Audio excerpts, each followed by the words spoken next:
बिस्मिल्लाहिर्रहमानिर्रहीम। अस्सलाम वालेकुम। उम्मीद है सब खैरियत से होंगे। तो आज के सेशन में हम फॉरेक्स की बेसिस के बारे में बात करेंगे और करेंसी पेयर्स पे रिकैप भी करेंगे जो हमने लास्ट सेशन में बात की थी। तो फॉरेक्स फॉरेन एक्सचेंज मार्केट की प्रोडक्ट्स करेंसी पेयर्स होते हैं। ठीक है, करेंसी पेयर्स किस तरह से फॉर्म होते हैं, कोड पेयर और बेस पेयर्स में, इसके बारे में हमने पहले भी बात की थी। तो अगर हम इस पेयर को देखें USD/PKR, तो इसका मतलब ये है कि $1 की प्राइस पाकिस्तानी रुपीज़ में कितनी है। ठीक है, इसमें हम करेंसी को वे करते हैं एक दूसरे के अगेंस्ट। ठीक है, तो कुछ करेंसी पेयर्स को देख लेते हैं। अच्छा, करेंसी पेयर्स में दो किस्म के पेयर्स होते हैं, मेजर्स और क्रॉस पेयर्स। ठीक है, मेजर्स पेयर्स में euro USD, JP USD, USD JPY, AUD USD, USD CAD, USD CHF Swiss France. तो ये फॉरेक्स के वो मेजर पेयर हैं जो सबसे ज़्यादा हाईली वॉल्यूम वाले होते हैं, जिनका हाईएस्ट वॉल्यूम होता है। ठीक है, हाईएस्ट वॉल्यूम से मतलब कि तमाम स्पेकुलेटर्स और इन्वेस्टर्स और ट्रेडर्स इनको ट्रेड करने को पसंद करते हैं, उनमें फ्लक्चुएशन भी सबसे ज़्यादा होती है।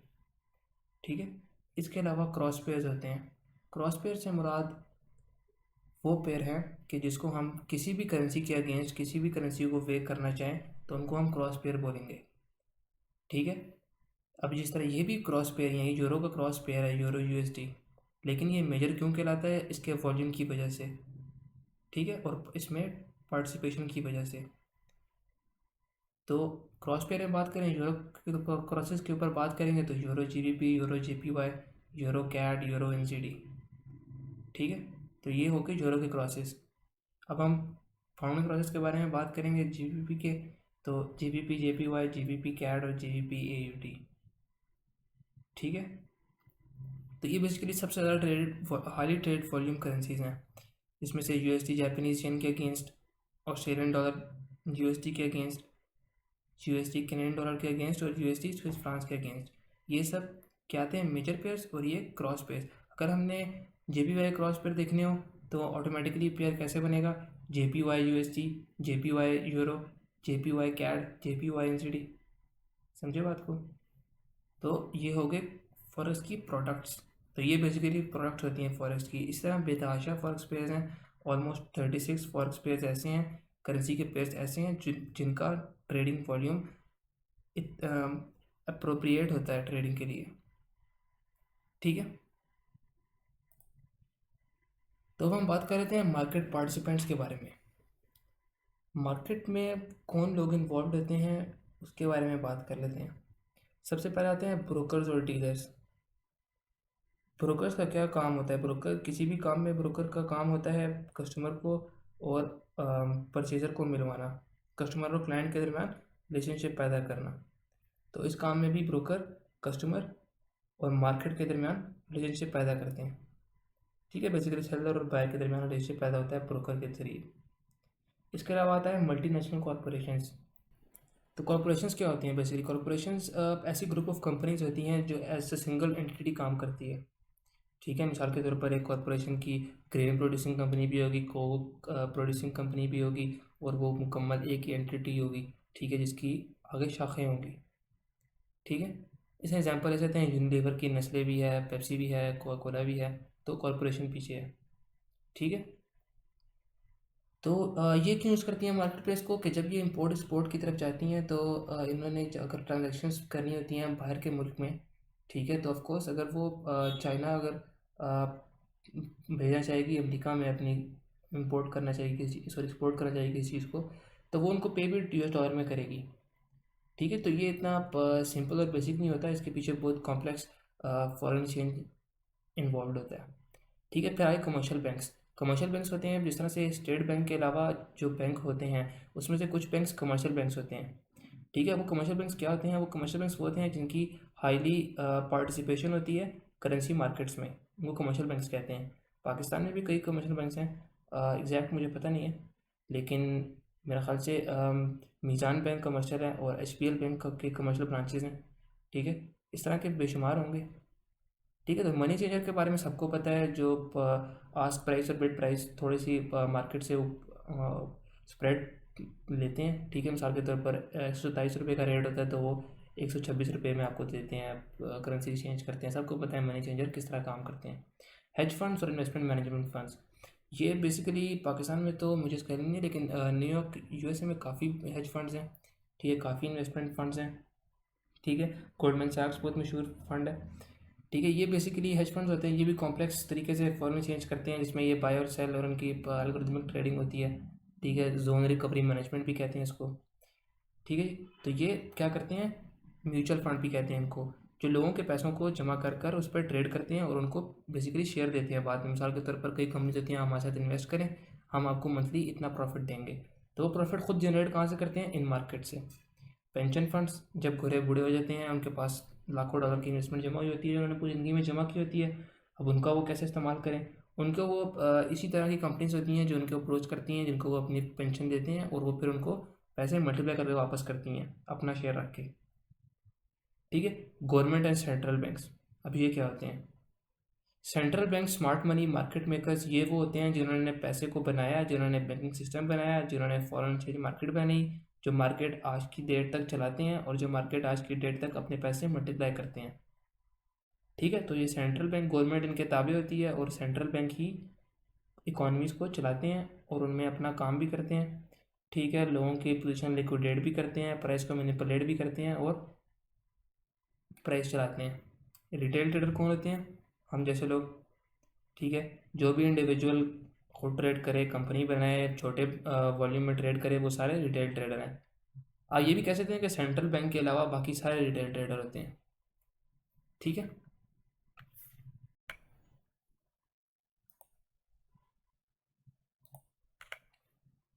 तो अब बात करते हैं इंडिविजुअल किस तरह पार्टिसिपेट करते हैं इसमें।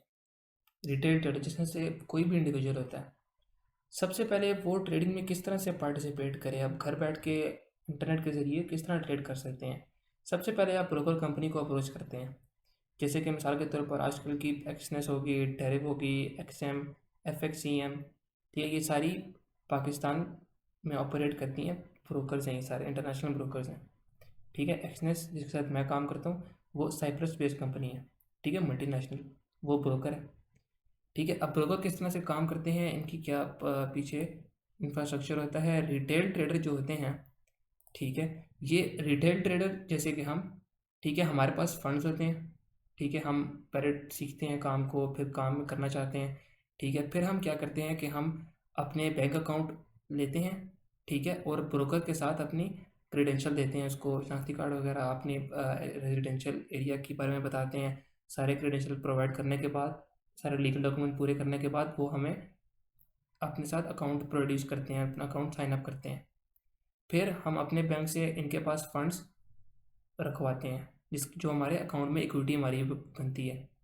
ठीक है, और फिर ब्रोकर उसको मार्केट में इन्वेस्ट करता है। मिसाल के तौर पर हमने अकाउंट बना दिया, उस पर अपने फंड्स ट्रांसफ़र कर दिए, हमारे पास फिर 500 USD का अकाउंट आ गया। अब हम अगर चाहेंगे यार, मैं उसको क्या उठूँगा, मैं कहूँगा यार मैं चाहता हूँ कि आज मैं पाउंड को सेल करूँ। ठीक है, कोई भी हम कहें चलो यार कोइन फोर्थ हो गई है तो यार मुझे लगता है कि यार पाउंड बहुत नीचे आएगा। मैं सुबह उठूँगा, मैं क्या करूँगा, मैं यहाँ पे जाके ब्रोकर के पास अपना अकाउंट खोलूँगा, मार्केट प्लेस खोलूँगा, वहाँ पे जाके पाउंड जीबी पाउंड का चार्ट खोलूँगा, वहाँ पे जाके सेल कर दूँगा। तो वो बेसिकली मेरा जो ऑर्डर था ब्रोकर मार्केट में प्लेस कर देगा, मुझे उसकी टिकट नंबर दे देगा और सारे मेरे नाम, मेरे अकाउंट के नाम पे वो ऑर्डर परचेज कर लेगा। ठीक है, पैसे इन्वेस्ट कर देगा मार्केट में अपने कट रख के। उसका कट क्या होता है, स्प्रेड। ठीक है, अब बात को समझें। रिटेल ट्रेडर जिस तरह के हम, कोई भी इंडिविजुअल ट्रेड करना चाहता है, ब्रोकर से अकाउंट खोलता है और फिर ब्रोकर उसके पैसे मार्केट में इन्वेस्ट करता है और फिर मार्केट जो भी प्रॉफिट लॉस करती है वो पैसे रिटेल ट्रेडर को वापस करता है। बात समझे। ठीक है, तो इसके बाद देख लेते हैं कुछ सेलियंट टर्म्स जो कि मार्केट में इस्तेमाल होते हैं। ठीक है, लिक्विडिटी। लिक्विडिटी क्या होती है, लिक्विडिटी के बताने के लिए आपको थोड़ा मार्केट स्ट्रक्चर के बारे में बात कर लेते हैं। मिसाल के तौर पर ये प्राइस स्ट्रक्चर है। ठीक है, ये प्राइस की लेग फॉर्म हो रही है। ठीक है, तो ये कुछ मार्केट हमेशा हाईज और लोज बनाती है। ठीक है, मेरे को बताया था कि फेयर और ग्रिड के ऊपर ये एल्गोरिथम डिज़ाइन हुआ है। जो कि एआई पावर्ड है। और ये इसको सिर्फ इंसान के फेयर और ग्रेड इंस्टेंट के बारे में पता है। तो इसलिए जब भी मार्केट डिक्लाइन करना चाहती है, जब भी सेंट्रल बैंक्स प्राइस को नीचे लेके जाना चाहते हैं, तो प्राइस कभी भी इस तरह से नीचे नहीं जाएगी। ठीक है, प्राइस हमेशा इस तरह से ऊपर नीचे करते जाएगी, ताकि सबको अपने ऑर्डर्स नॉकआउट होते रहें। ठीक है, अच्छा, इसके बारे में बात भी होगी। तो अब लिक्विडिटी क्या होती है? जब ये हाई बनी होगी ना, तो यहाँ पर कई लोगों की नज़रें होंगी कि यार इस एरिया में जब प्राइस दोबारा आएगी तो हम बाय करेंगे। फिर हाई बनेगी यहाँ पे, वो फिर कहेंगे हम बाय करेंगे। ठीक है, फिर यहाँ पर फिर उन्होंने बाय करना होगा, फिर इसके ऊपर वो बाय करना चाहेंगे।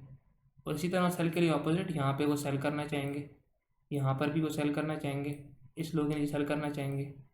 ठीक है, इस लो के नीचे वो सेल करना चाहेंगे। अब ये क्यों होता है? क्योंकि लोगों के बिलीफ हैं, क्योंकि इस काम का इंफ्रास्ट्रक्चर ही इस तरह से है कि ये जो इनके बिलीफ फॉर्म ही इस तरह के हैं। तो जितने भी इन्वेस्टमेंट फंड्स हैं जो कि मिलियंस डॉलर्स पर ट्रेड करते हैं, वो इस कॉन्सेप्ट को यूज़ करते हैं। ठीक है, वो कहते हैं कि यार इस लेवल पे प्राइस दोबारा आएगी तो हम इसको बाय करेंगे।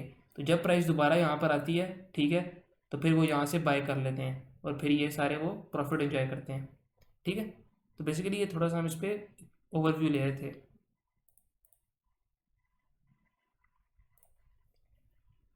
तो बुल मार्केट क्या होती है? ठीक है, बुल मार्केट से मुराद अप ट्रेंड होता है। ठीक है, अगर ये हाई पर है मार्केट में, ये लो, ठीक है, ये हाई फिर ये लो। अब इसको अगर हम बात करें तो देखें मार्केट कंटिन्यूसली हायर हाइज और हायर लोस बना रही थी, फिर हायर हाई, फिर हायर लो, फिर हायर हाई और फिर हायर लो। तो ये क्या हुआ? Bull market, upward trending market, ये इसके लिए सेलियन टर्म इस्तेमाल होता है। ठीक है, तो इसको हम क्या बोलेंगे? बुल मार्केट और अप ट्रेंड। ठीक है, तो इसमें जो भी ट्रेडर बाय करना चाहेगा वो कहेगा यार मुझे कम से कम प्राइस मिले, तो कल कल को जब प्राइस दोबारा नीचे आएगी तो वो यहाँ पर बाय करेगा। ठीक है, तो उसकी पोजीशन को हम बोलेंगे लॉन्ग पोजीशन। अगर ये हम जीबीपी यूएसडी के पेयर पे बात कर रहे हैं, ठीक है, तो अगर उसने बोलना हो कि यार मैं यहाँ से बाय करना चाहूँगा, तो ये भी कह सकते हैं कि यार I am gonna long this position from here. ठीक है, तो बोलेगा मैंने यहाँ से लॉन्ग पोजीशन बाय की। बात समझ गए? ठीक है, इसी तरह से अगर हम बियर मार्केट की बात करें, ठीक है, तो बियर मार्केट किसको कहते हैं? इसको ऑपोजिट कर लें तो ये बन गई बियर मार्केट डाउन ट्रेंड। ठीक है, continuous higher highs, oh sorry lower highs and lower lows. ठीक है, फिर लोअर लो, फिर लोअर हाई, फिर लोअर लो। तो ये क्या बन गया? Bear market. तो जब अगला लोअर हाई बनेगी, ठीक है, और प्राइस नीचे जाना चाहेगी, तो हर किस ट्रेडर चाहेगा कि वो यहाँ पर सेल करे, और वो क्या बोलेगा कि मैं शॉर्ट पोजीशन ले रहा हूँ। ठीक है, तो वो यहाँ पर जब प्राइस दोबारा नीचे आएगी तो ये सारा उसका क्या होगा? Profit enjoy. ठीक है, इसके बाद बात करते हैं पिप। पिप क्या होती है? 4 decimal point of a currency pair. For example ये यूरो यूएसडी की प्राइस है। ठीक है, फॉर एग्जाम्पल इतनी होती नहीं है वैसे इसकी। 1.3028 को हमने बोल दिया इसकी प्राइस है। तो ये हमारा हो गया यूनिट, ये हो गया टेंस, हंड्रेड्स और थाउजेंड्स। ठीक है, तो इसमें हम अगर इसको मेजर करना होगा तो हम इसको पिप्स में मेजर करते हैं, इसकी प्राइस मूवमेंट को। ठीक है, एज ए ट्रेडर। तो 1.3028 की अगर प्राइस है तो हम बोलेंगे कि इसकी 1 पिप ये यूनिट्स में आ गया, ये टेंस में आ गया। ठीक है, तो अगर हम कहेंगे यार कितने इसकी पिप्स हैं, तो बोलेंगे 1.3028 पिप्स। सिर्फ इसको देखेंगे तो 1 पिप यूनिट्स में आएगा, इसको देखेंगे तो टेंस में आएगा, फिर ये हंड्रेड्स में। ठीक है, अगर हम बोलें कि यार प्राइस 1.3028 पे थी, अगले दिन उठे तो 1.3030 पे चलेगी, तो इसमें कितनी प्राइस की डिफरेंस आया? तो हम बोलेंगे यार कि 2 पिप्स का डिफरेंस आया। फॉर एग्जांपल मैं बोलूँ कि यार 2.4312 प्राइस थी। ठीक है, और फिर प्राइस फ्लक्चुएट होगी 2.4320 पे, तो कितने पिप्स का डिफरेंस आया? 8 पिप्स का। 12 + 8 20। ठीक हो गया। इसी तरह अगर मैं बोलूँ कि यार 2.4310 प्राइस थी, ठीक है, और अगले दिन 2.4410 होगी, तो ये कितने पिप्स का डिफरेंस हुआ? हंड्रेड्स, टेंस और यूनिट्स। ठीक है, कितने पिप्स का डिफरेंस हुआ ये? सिंपल है, 100 पिप्स का। ठीक है, तो इसको पिप्स कहते हैं, इसमें हम मेजर करते हैं प्राइस मूवमेंट को। चल, लेवरेज क्या होती है? Ability of using a small sum of capital to control larger sum of money. तो बेसिकली लेवरेज होती है बाइंग पावर। ठीक है, जो हम बाइंग पावर लेते हैं, ठीक है, ब्रोकर से, जो हमें मार्केट में पार्टिसिपेट करने की अपॉर्चुनिटी प्रोवाइड करता है, लेकिन प्रॉफिट लॉस में वो हमारे साथ नहीं होता। जो प्रॉफिट लॉस होता है वो हमें अपने फंड्स पे ही उसको मैनेज करना होता है। ठीक है, इसके बाद आगे आस्क प्राइस और बिड प्राइस पे। ठीक है, आस्क प्राइस क्या होती है? Buy price. और बिड प्राइस क्या होती है? Sell price. ठीक है, इसके बारे में बात कर लेते हैं। अब अगर तो मिसाल के तौर पर पेयर की प्राइस है 1.3028, अगर हम इसको बाइंग करने के लिए अप्रोच करेंगे तो हमें इसकी जो बाय प्राइस होगी, ठीक है, वो हमें इसकी मिलेगी 1.3027। मार्केट में प्राइस चल रही है ये, ब्रोकर हमें प्राइस प्रोवाइड करता है ये।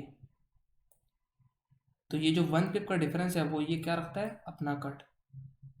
ठीक है, इसी तरह बिड क्या होता है? सेल प्राइस होती है। ठीक है, अब मिसाल के तौर पे प्राइस 1.3028 है, तो हमने अगर सेल करना है तो ब्रोकर हमें इसकी प्राइस देगा 1.3029। ठीक है, इसमें वो एक पिप जो ज़्यादा ले रहा है वो रख रहा है अपना कट। ठीक है, तो इन दोनों का जो डिफरेंस होता है बिड प्राइस और आस्क प्राइस का, उसको स्प्रेड कहते हैं। ठीक है, तो इस एग्जांपल में स्प्रेड कितना है? इस एग्जांपल पे स्प्रेड है वो है 1 पिप का। बात समझिए, 1 पिप डिफरेंस है ना। तो difference between bid and ask price, इसको हम कहते हैं स्प्रेड। उम्मीद है इसको भी समझ गए होंगे आप।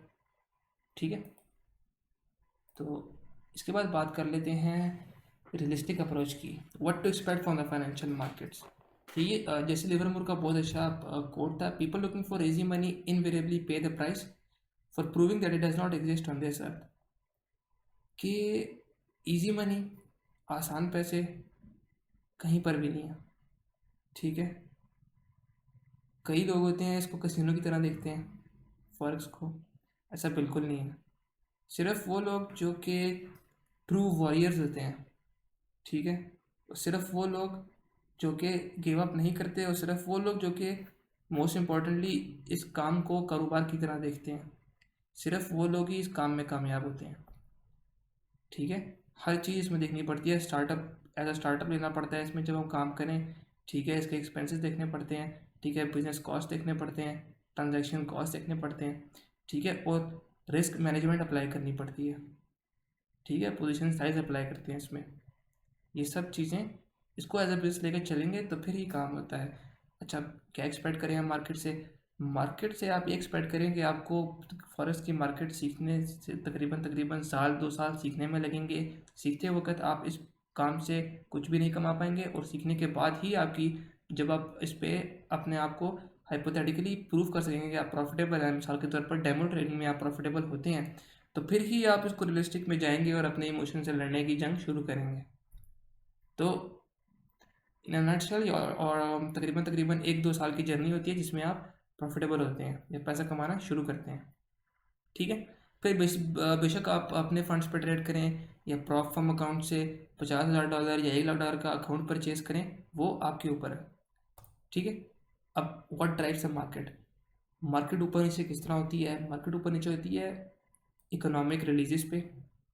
ठीक है, इकोनॉमिक रिलीजेस क्या होती हैं? जो कि हुकूमत, जो कि बैंक्स प्राइस को जो कंट्रोल कर रहते हैं, वो ही जो न्यूज़ रिलीज़ करते हैं, नॉन फार्म पेरोल की NFP न्यूज़।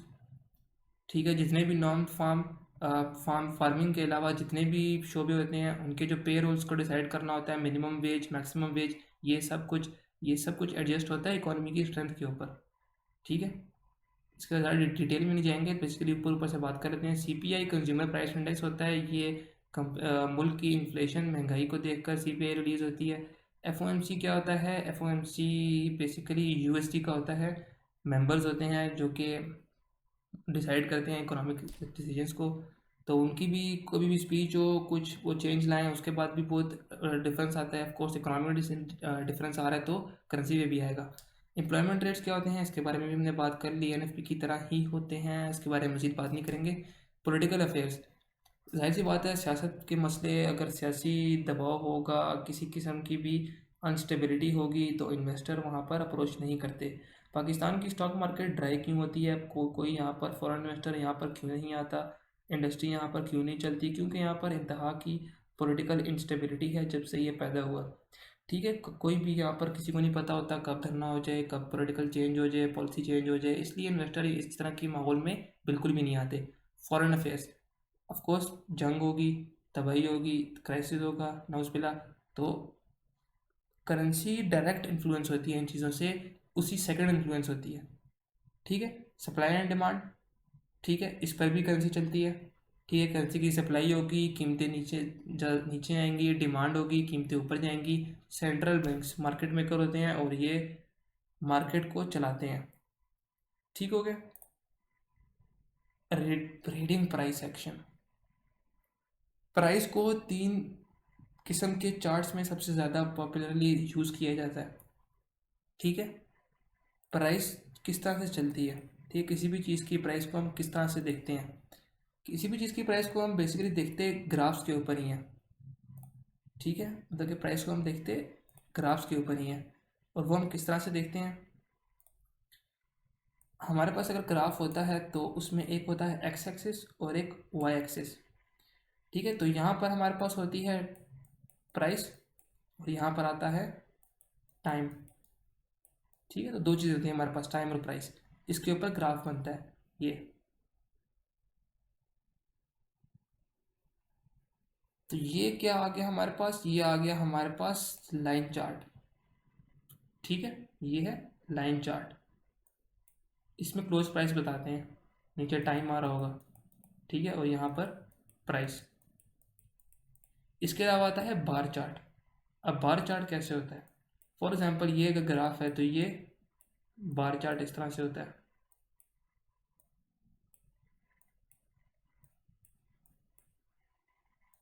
खैर मेरी क्या लाइनें हैं कुछ समझ नहीं आ रही हैं, कोई बात नहीं है, वक्त के साथ आएगी, वक्त से पहले नहीं। ठीक हो गया। इसको हम कहते हैं बार चार्ट। ये बेसिकली ओपन, हाई, लो और क्लोज प्राइस पे कॉन्स्टिट्यूट करता है। ठीक है, थोड़ा सा और बना लेते हैं।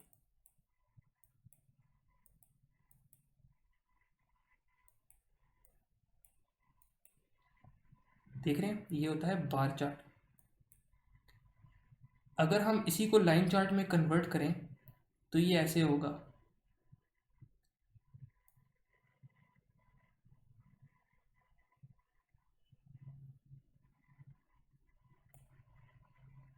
बात समझे?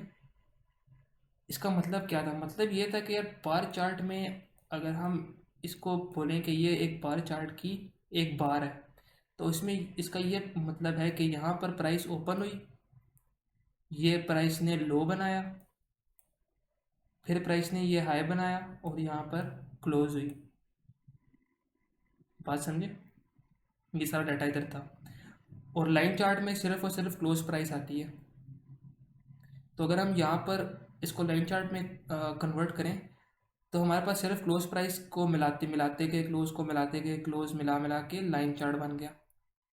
ठीक है, ओपन, लो, हाई, क्लोज। अब इसका क्या मतलब है? मतलब कि पीछे से अगर हम लाइन चार्ट में देखें तो प्राइस आ रही थी। ठीक है, प्राइस यहाँ पर आई, ओपन यहाँ पर हुआ, ये कैंडल, ये बार यहाँ पर ओपन हुई। ठीक है, बार नीचे तक गई, फिर ऊपर यहाँ तक गई और यहाँ पर क्लोज हुई। समझे बात को? तीन बार चार्ट इस्तेमाल करते हैं हम।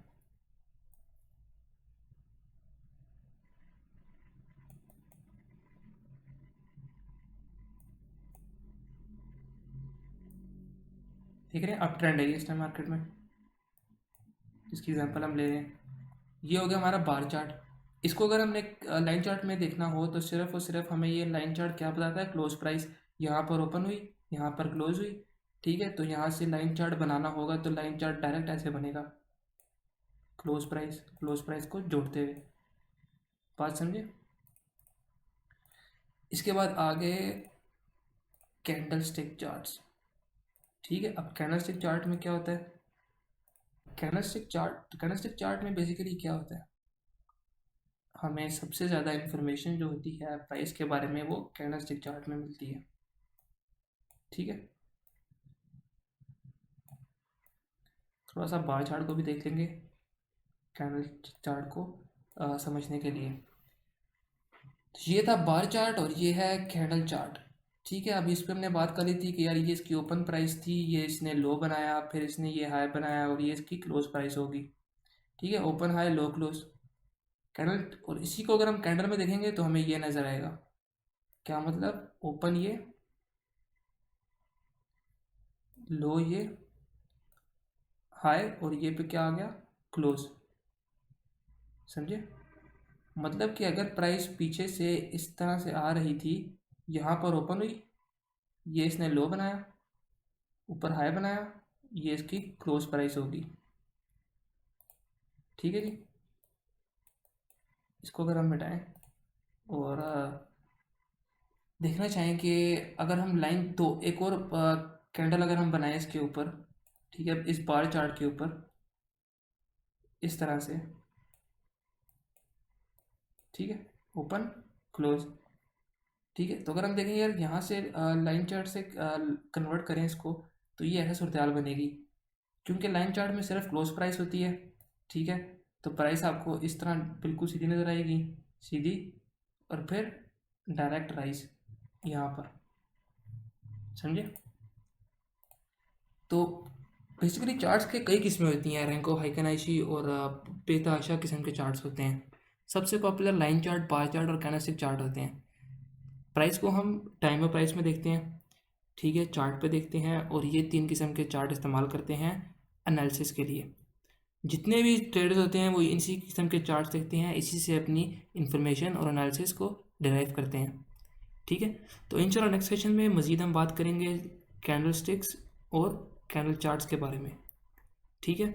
और हम मज़ीद MT5 पे अकाउंट बनाने को भी बात करेंगे, ठीक है। साथ हम डेमो अकाउंट बना देते हैं। बेसिकली अगर हम वर्बली बात करें तो बिल्कुल सिंपल होता है, गूगल पे जाकर आप टाइप करेंगे डाउनलोड MT5, ठीक है, फॉर विंडोज़। वहाँ से अगर हम डाउनलोड करेंगे, सेटअप को रन करेंगे, तो ऑटोमेटिकली हमारे पास MT5 का प्लेटफॉर्म डाउनलोड हो जाएगा और उसी वक्त आपके पास डेमो अकाउंट क्रिएट हो जाएगा। MT5 और MT4 बेसिकली मेटा कोड्स के वो प्लेटफॉर्म हैं जो कि ट्रेडिंग की बेसिकली आपको एक एंड वो सॉफ्टवेयर प्रोवाइड करते हैं, प्लेटफॉर्म प्रोवाइड करते हैं, ठीक है। उस MT4 MT5 एक बेसिकली सॉफ्टवेयर समझ लें आप, ठीक है। जिस तरह से टिकटॉक एक वीडियो बनाने का सॉफ्टवेयर है, प्लेटफॉर्म है, उस तरह ट्रेडिंग का प्लेटफॉर्म MT4 MT5 है। जब आप ब्रोकर के साथ अकाउंट बनाते हैं, मिसाल के तौर पर एक्सनेस कंपनी के साथ अकाउंट बनाते हैं, एक्सनेस आपको आपके क्रेडेंशियल प्रोवाइड करता है अकाउंट के, तो आप वो क्रेडेंशियल MT5 में अगर एंटर करेंगे तो आपका लिंक हो जाएगा अकाउंट MT5 प्लेटफॉर्म के साथ, और फिर आप क्या कर सकते हैं, बाय और सेल, ठीक है। तो उम्मीद है कि आपको ये सेशन पसंद आया होगा, इसकी बातें समझ आ जाएंगी, और जो भी गैप्स पीछे रह गए हैं वो इंशाल्लाह आहिस्ता आहिस्ता फिल हो जाएंगे। ओवरनाइट कुछ भी नहीं होता, टाइम लगता है, एफर्ट लगती है और रिसर्च लगती है। तो जो चीज़ें आपको समझ नहीं आई आप उस पर खुद भी रिसर्च कीजिएगा, और आगे मैं कोशिश करूँगा कि मैं दोबारा से रिपीट कर लूँ कुछ चीज़ों को।